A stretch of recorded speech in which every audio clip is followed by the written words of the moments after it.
So, Dhamma friends,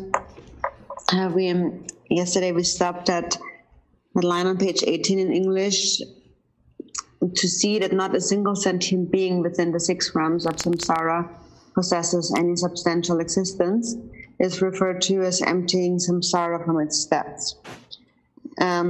So, emptying samsara from its depths, some people might understand that to mean that there is this point where samsara completely disappears and then nothing is left. But that's not actually how it is. How it is that emptying samsara from its depths means that one realizes that samsara does not inherently exist. So when you realize that, then you have emptied samsara from its depths. So then it says, although no object for the development of compassion exists, intense compassion for unrealized sentient beings nevertheless arises on its own.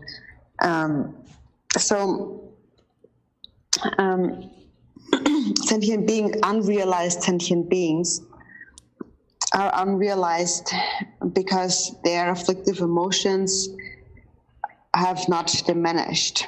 And so for as long as there are afflictive emotions and we see a duality of self and other, we see the variety of sentient beings in the 6 realms of samsara.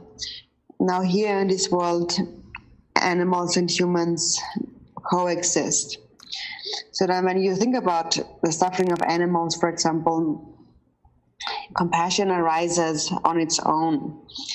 Because although those beings possess the cause of awakening, they possess Buddha nature, temporarily they do experience actual suffering, which is due to their grasping at the true existence of appearances and their own concepts about them. And so self and other experience much suffering. We experience suffering based on our body.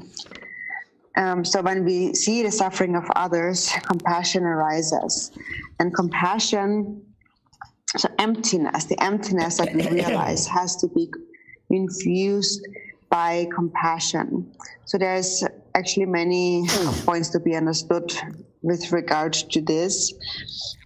But what we need to understand is that sentient beings do not fundamentally or inherently exist. It is just temporarily that they are controlled by confusion. So therefore they appear just like illusions. So now we do experience actual suffering. Animals and human beings, self and other, we do experience actual suffering, but the suffering is impermanent and it is illusory by nature.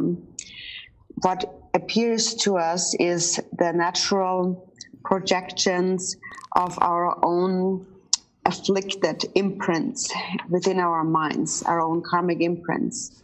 So when these afflictive emotions become exhausted, then no real suffering actually exists.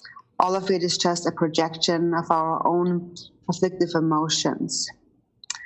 So regarding the emptiness that is infused with compassion, so first of all, for as long as we have not realized that things are illusory in our own projections, we think that what we see is real.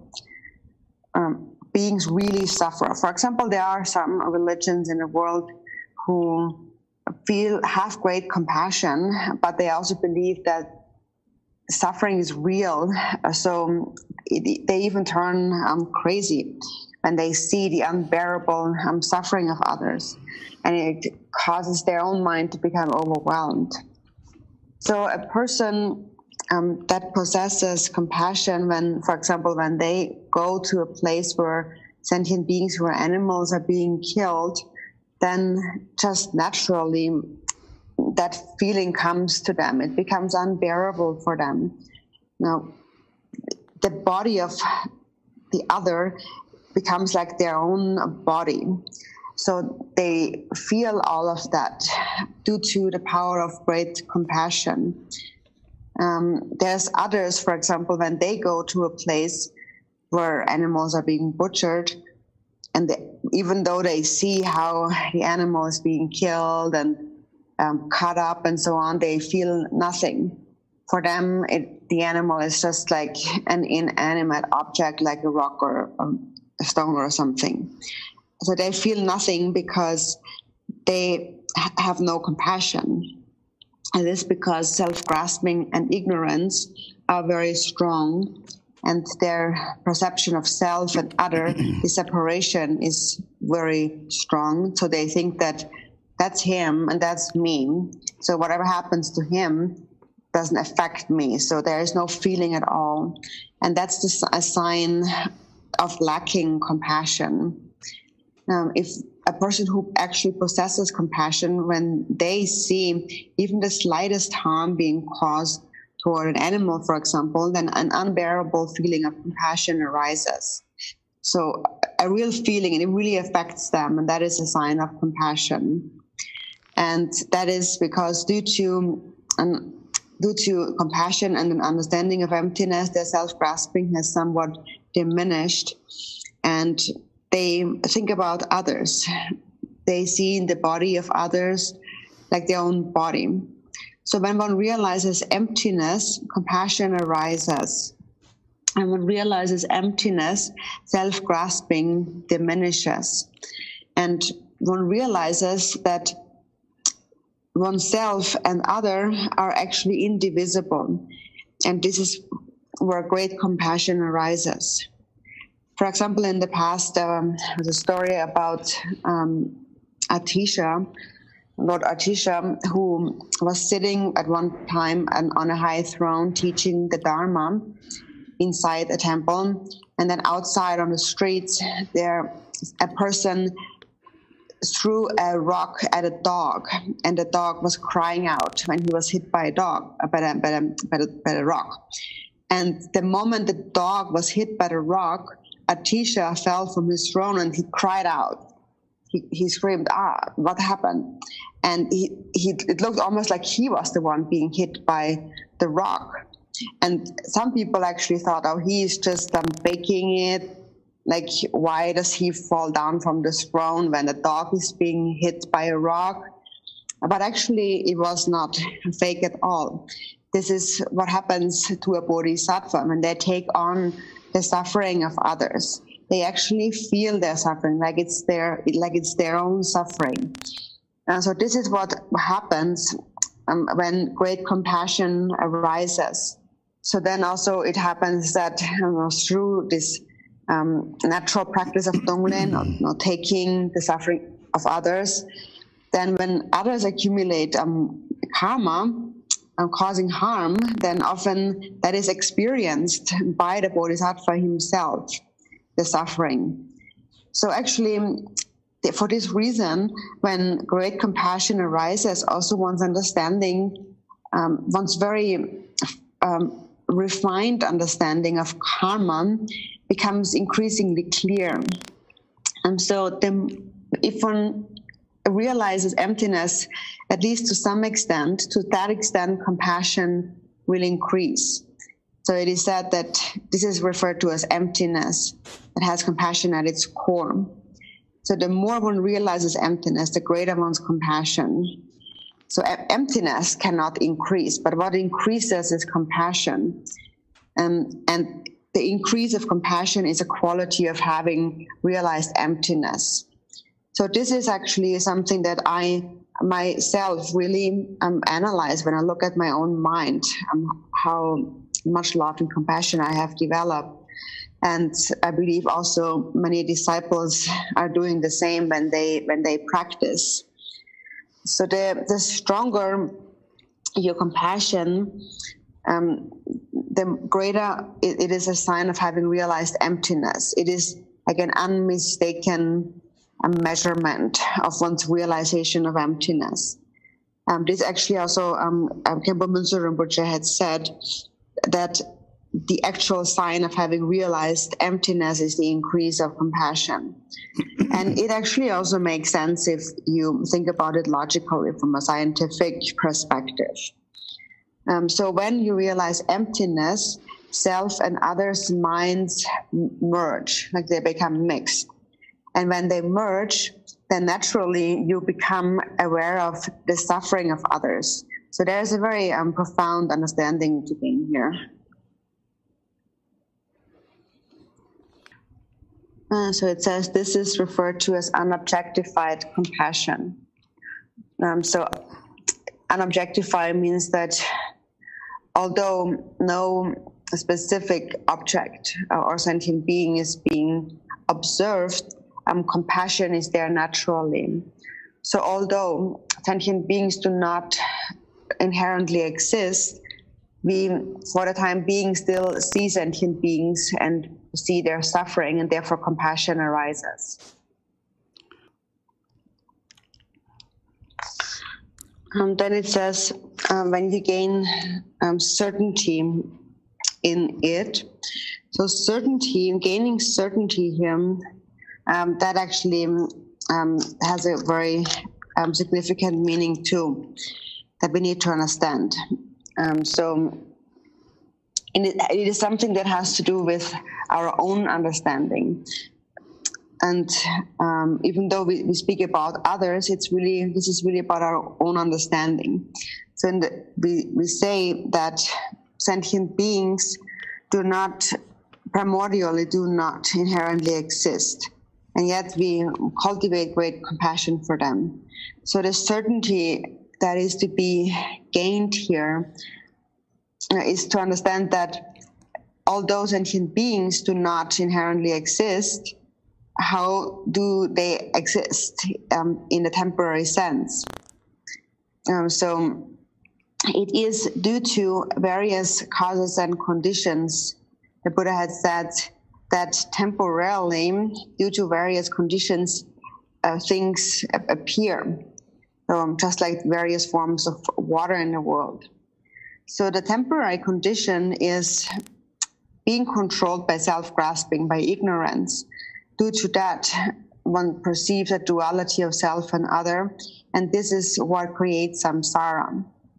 The 6 afflictive emotions arise from this self-grasping, and this creates the 6 classes of sentient beings in samsara. And so the root of sentient beings is self-grasping, and what remedies self-grasping is love and compassion.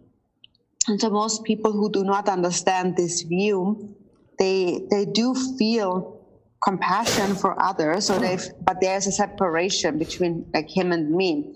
So I feel compassion for him, but we are different individuals, so that's why people often have some doubts as to whether or not they can actually benefit others if they cultivate compassion for them. There are many people who have great compassion, and often people come to me and say, Rinpoche, I feel compassion, but how does that really help them? Or people ask me for prayers, please pray for this or that. And so to some extent, that is also a good thing to do, because the lamas, the spiritual teachers, have a greater degree of compassion, but that is the only difference. It's only about how strong one's compassion is. Your compassion and the lama's compassion have exactly the same essence. So your compassion really actually is the same if you want to benefit others. So if we want to help others, their self-grasping has to diminish. And what helps for that is to give them compassion. And through compassion, the 6 afflictive emotions are destroyed, just like being like electrified. They just disappear. So you really can actually benefit them. So although they do not actually exist temporarily, there is self-grasping and the afflictive emotions, which is why sentient beings experience suffering. But when there is no self-grasping, there are no real sentient beings that exist. And if you cultivate compassion, then since our minds are inseparable, also their self-grasping can diminish. So the certainty that is gained here is the certainty of knowing that my compassion can actually benefit them. When you gain this certainty, your wisdom increases, and you will want to engage in practice. You will want to cultivate compassion. So the certainty that you gain is to understand that, as also to understand that sentient beings are illusory. So they actually are illusory and lack inherent existence. But then we still see them, and they still experience suffering, and therefore we cultivate compassion for them. So that is what is meant with gaining certainty.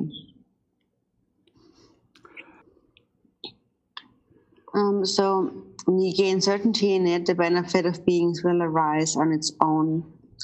So when compassion arises, then the benefit of others comes about naturally. So you will naturally benefit them. So not even speaking about only spiritual teachers and lamas and so on, but even within animals, for example, it happens naturally. For example, like a tiger or a cow, for example, or an elephant. Because of love, naturally the milk flows. They don't have to think about I'm making milk, but it happens naturally, effortlessly. So similarly, when one cultivates love, then the benefit of others comes about effortlessly, naturally. So even in a mundane sense, this is how benefit is brought about through compassion. And then the greater your compassion, the greater is your power to benefit others. So this is just a small example in the animal realm, but also between human beings, between two companions, for example, if they do not allow their bond of love and compassion to become broken, then their entire life, even on the external level, whatever they do, they will be in harmony with each other because there is mutual love. So this is what we need to gain certainty or confidence in. It is in the power of love and compassion. And then there is no need to analyze and think about whether or not it would really benefit sentient beings. For example, if you have a single medicine, the power of this medicine is determined by the doctor who administers it, by his intention, whether it is good or bad. And the same is true for spiritual teachers. Depending on their degree of love and compassion, the benefit of others will be accomplished. The sutra tradition is the essence of the Dharma.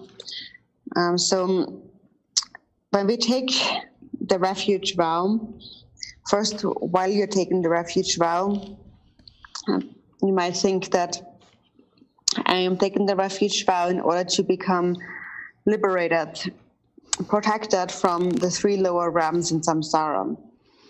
So you think that I want to be protected. But then, if you want to be protected, what actually protects you? You might think that it's the one who gives you the refuge vow.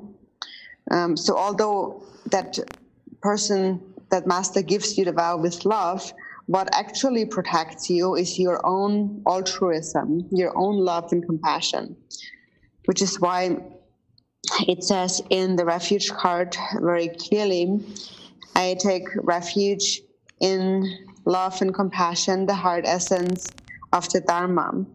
And I take refuge in wisdom, the heart essence of the Buddha. So in brief, the Dharma, it is that the essence of the 84,000 Dharma teachings is bodhicitta. Bodhicitta is connected to love and compassion. In Tibetan it is Changchup Sem, and Changchup, so is the awakening, Chang is to purify, and Chup is to master. And what is mastered is the altruistic mind of love and compassion. So when you take the refuge vow today, then what are you supposed to do? So you might think that then I have to recite the refuge prayer of I take refuge in the Buddha, the Dharma, and the Sangha, and so the whole refuge prayer until the end. May I attain enlightenment for the benefit of all beings. That's the sentence in the refuge prayer. So I'm taking refuge in order to benefit sentient beings. So this is what we express verbally, and this is what we should think. I'm taking the refuge vow in order to benefit sentient beings. And if you have this wish, then from now onwards, first of all, temporarily you will attain birth in the higher realms, and ultimately you attain enlightenment. So it is this altruistic mind that wishes to benefit others that will protect you. And that is why I wanted to make this very clear in the refuge card. So when you take the refuge vow, this is your actual protection. So such a person who takes the refuge vow with that knowledge really understands the essence of the refuge. And if you take refuge in this way, actually, even if you were to say, I don't need to be protected, you will naturally be protected because you have love and compassion. This is what protects you. And it is love and compassion that has to melt the ice block of self-grasping. And when that is melted, you attain Buddhahood or awakening, which is Changchup, purifying and mastering. So actually, first there is the mastering, and then there is the purifying. So first you cultivate, you master compassion, and then naturally, actually, self-grasping is purified. So when that is accomplished, then you accomplish the precious bodhicitta. So the sutra tradition is the essence of the Dharma. So we say that I take refuge in love and compassion, the heart essence of the Dharma. And the heart essence of the 84,000 Dharma teachings is bodhicitta. Think about this again and again. When, for example, you want to take the refuge vow, there are many who want to take the refuge vow. Then think, I'm doing this with love and compassion for sentient beings. If love and compassion arises, then even in this life, you will be a good person with good conduct. No matter what you do, whether it is a Dharma activity or a mundane activity, it will become pure and it will become excellent. You will have many friends, many companions. And also in future lives, after you have died, you will have many friends. For example, when you die with a mind of love and compassion, then you will only encounter friends. There are no lower realms. So in your mind, if you have this thought of everyone is my friend, then due to this imprint, after you have died, you will only encounter friends. And then if you have also practiced the generation stage of the secret mantra, then the pure lands and pure forms will become manifest. On the other hand, if you die with self-grasping and you think that what is going to happen to me, something bad is going to happen to me, and now I've lost everything and so on, then that will also become naturally projected in the form of various appearances. Naturally, due to this imprint, this way of thinking, enemies and adversaries will appear. So it is just as it is explained in the 37 Bodhisattva practices. So that relates to the sutra tradition. The sutra tradition is the essence of the Dharma. So it refers to the way in which we take refuge in the Dharma. And so if you understand that, then when somebody were to ask you, what is the actual Dharma that you take refuge in, then you will be able to respond immediately and say that it is love and compassion. That is what really protects me. So you will be able to say that really from the bottom of your heart. And then, depending on your level of love and compassion, you accomplish the benefit of others. But such a person who has gained certainty in that, in love and compassion, really has found an unmistaken path. So even if you're not able to do a retreat or extensive learning and practice, if you just have that, if you just have love and compassion, you really have an unmistaken path. And so that is mainly the relative bodhicitta. It is love and compassion. So this is the meaning of the sutra tradition, is the essence of the Dharma.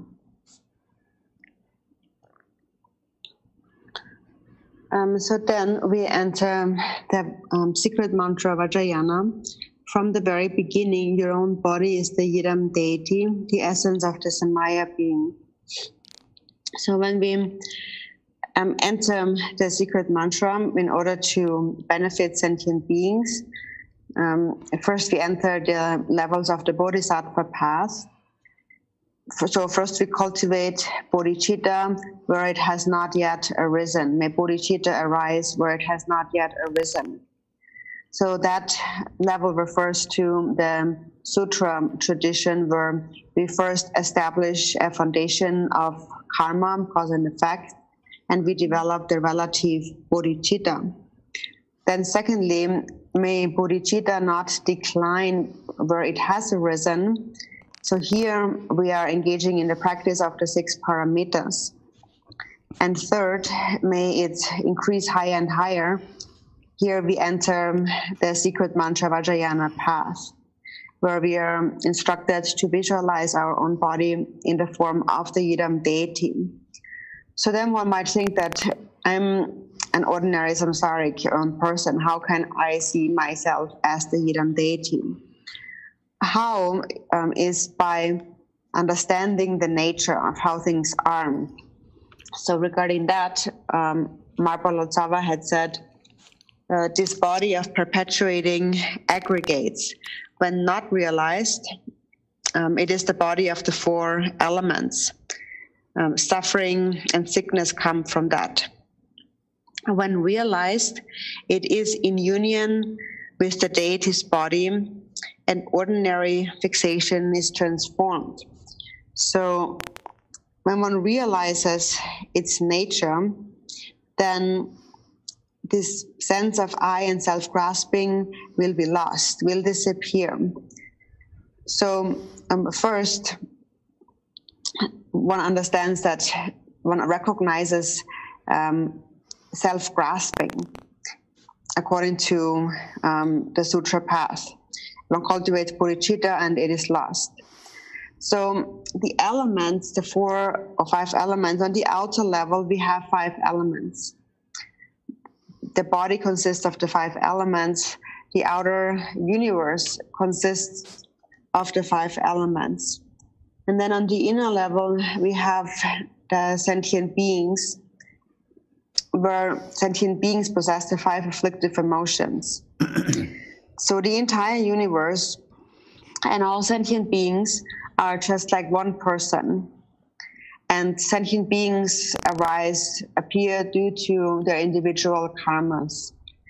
The entire universe and all beings are complete within a single person. The person's outer body is an example of the outer universe. And the person's inner mind is an example of all sentient beings.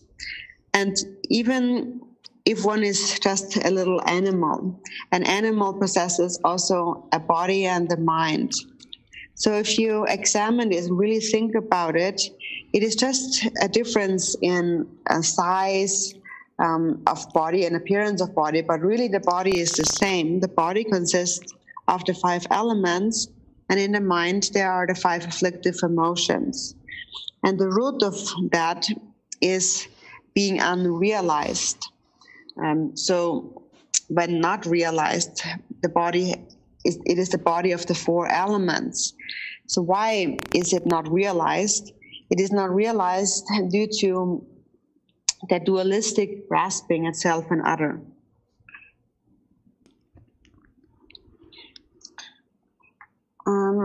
So the body is the Yidam deity, the essence of the Samaya being. So we have the Samaya being and the wisdom being.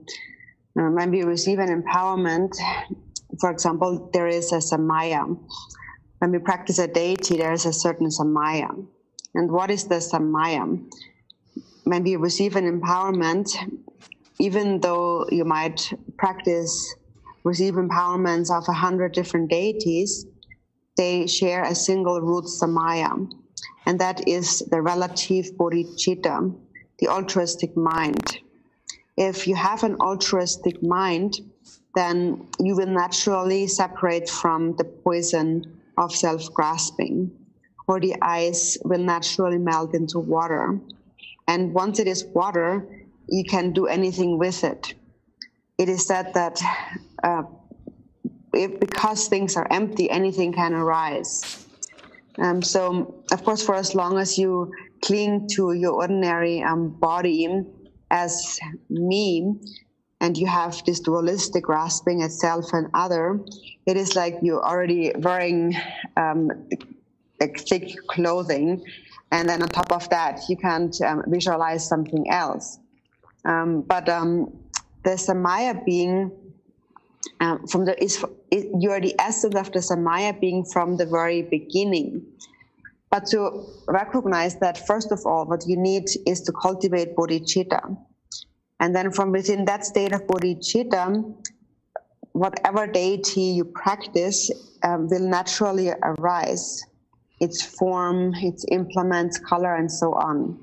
Then you can practice any deity. So you have this body, your own body is the Yidam deity from the very beginning.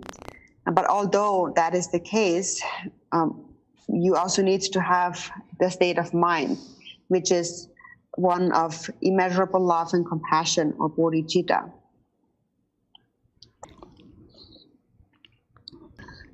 So regarding the practice of the generation stage, so here we reflect on the nature of our own aggregates, sense sources, and elements, and we need to understand their nature.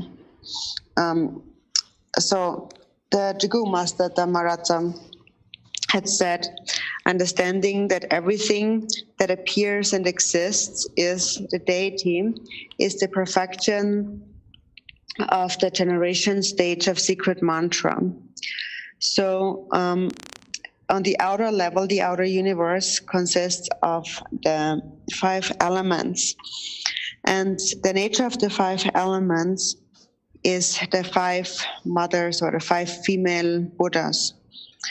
And within the mind are the 5 afflictive emotions, and their essence are the 5 Dhyani Buddha, the 5 male Buddhas, or fathers.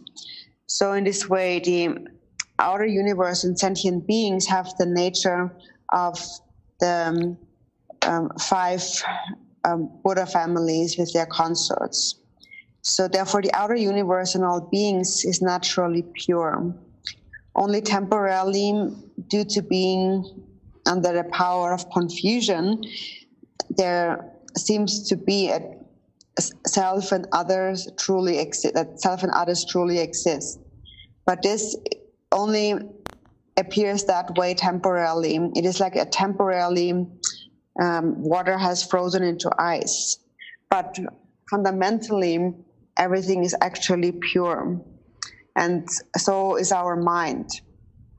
It is realized as pure when the dualistic grasping at self and other become purified. So the 5 elements are by nature the 5 mothers. Therefore, they are pure by nature. So what the 5 mothers or the 5 Dakinis are, their ultimate essence is emptiness. So the elements, whatever appears, does not inherently exist, does not possess any concrete existence. We can see it now. We can see the elements now, but later on in the future, they don't actually exist. So, but the 5 dakinis, or the 5 mothers, represent is the nature of emptiness.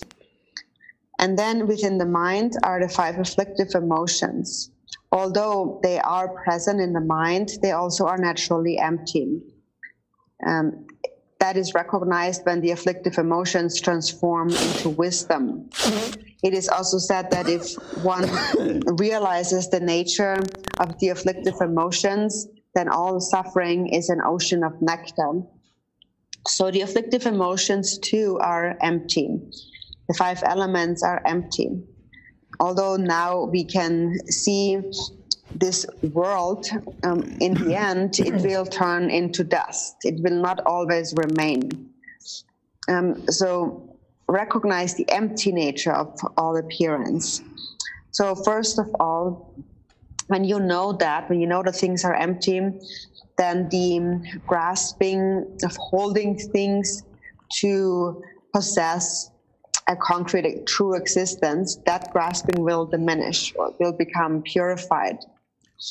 So also your own body doesn't really exist. In the end, it will be scattered, or disappear, just like a water bubble.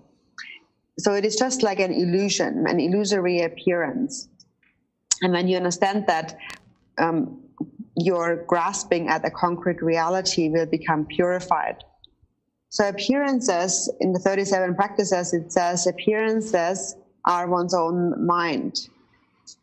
So within the mind of sentient beings are the 5 afflictive emotions, and the afflictive emotions of yourself and all beings is exactly the same. And likewise, the 5 elements on the external level are one and the same. The 5 elements,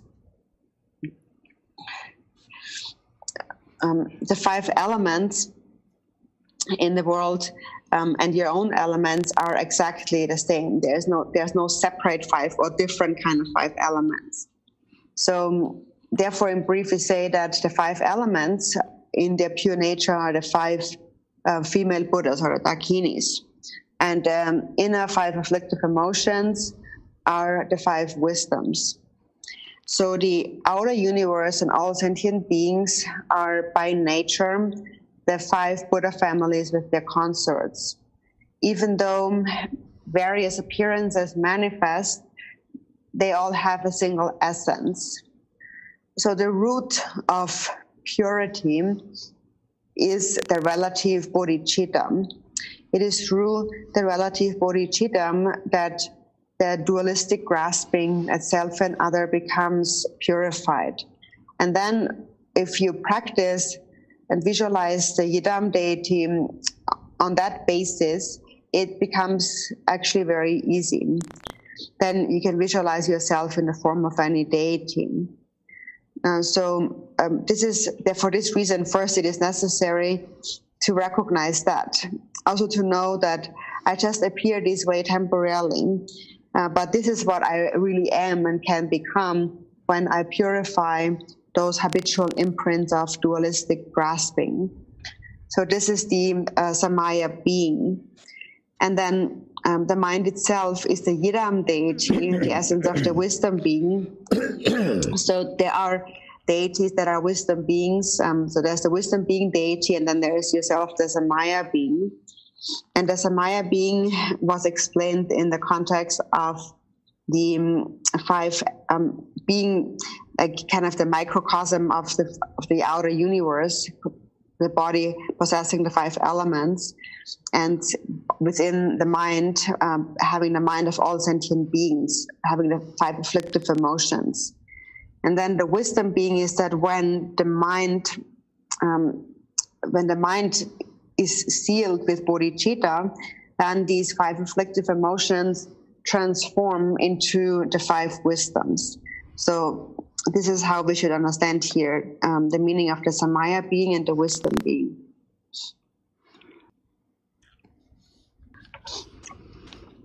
So from the very beginning, mind itself is the Yidam deity, the essence of the wisdom being.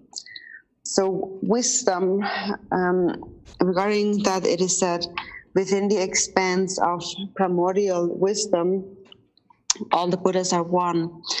So when one sees the ultimate truth, one realizes non-duality. So now self and other, there's a dualistic grasping at self and other.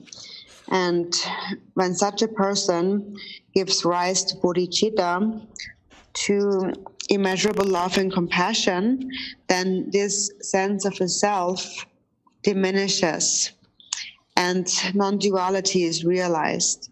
So when one realizes that, the mind is referred to as primordial wisdom. There are wisdom beings and there are worldly beings. And the difference between them lies in dualistic grasping. So the wisdom being does not grasp at a duality. It is non-dual. Milarepa spoke about the consciousness transforming into a primordial wisdom. And Milarepa said, I do not see phenomena, but I see the inherent nature of phenomena. And he said, I do not see consciousness. What I see is primordial wisdom, which is non-dual. We mentioned yesterday that the Dharmakaya is space-like by nature, and therefore there is no duality within it. And realizing this is the non-dual primordial wisdom. So it is just that our existence is created by the mind, by the dualistic grasping of the mind, but it's just something that we have fabricated. It doesn't actually exist. But if we cling to the true existence of a duality, then we go further and further down in samsara. Due to our karmic imprints, we take birth as animals and the body gets more increasingly small. We create a body over and over again. We accumulate, habituate more and more to our various karmic imprints, which lead us to wander again and again in samsara, when actually we are non-dual.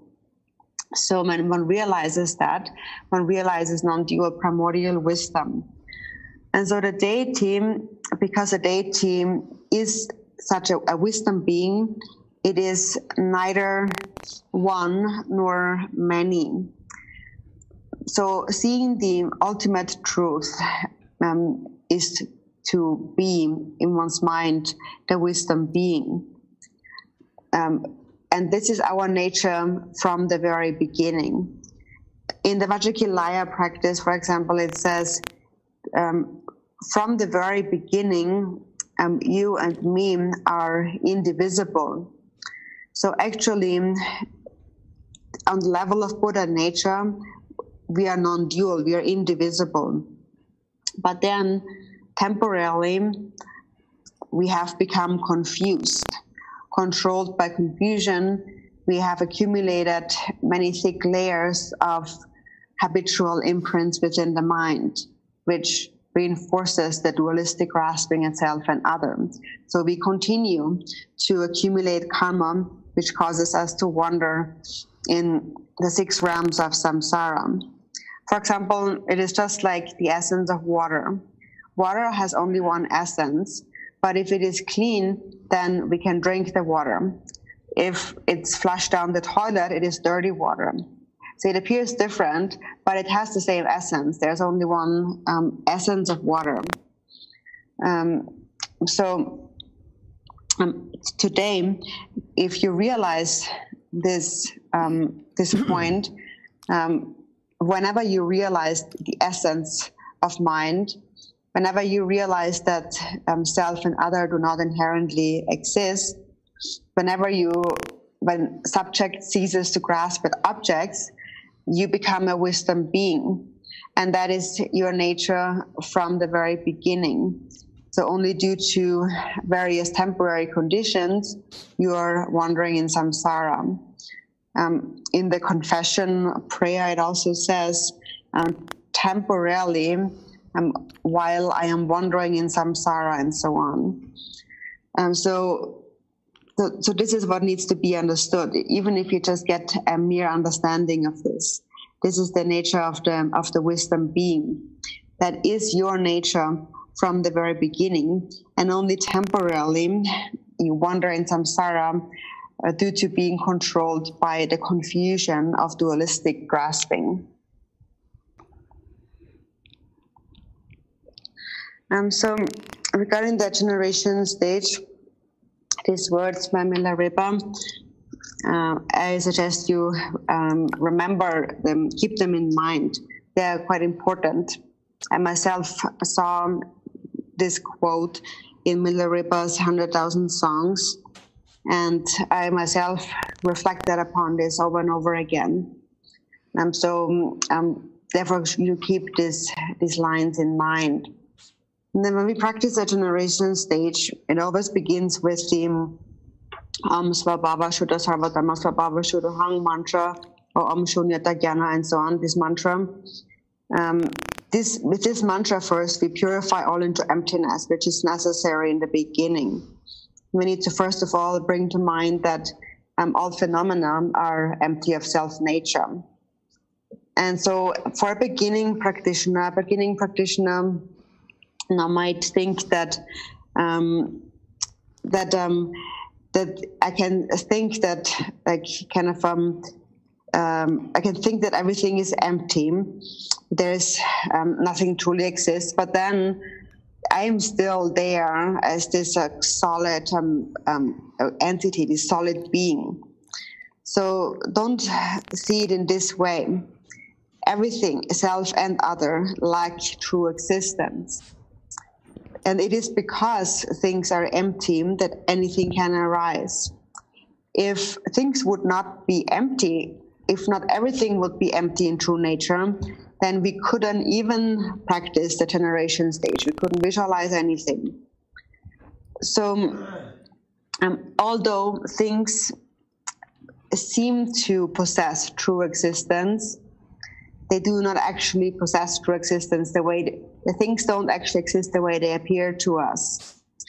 But because we believe in the true concrete existence of things, we cling to that idea, and that keeps us in bondage. So due to this, we become confused and we create habitual imprints. And these imprints then cause us to accumulate more karma. So Milarepa had said, I do not see not subjects that perceive phenomena, but I see the inherent nature of phenomena. So the inherent nature of phenomena, or dharmata, is emptiness.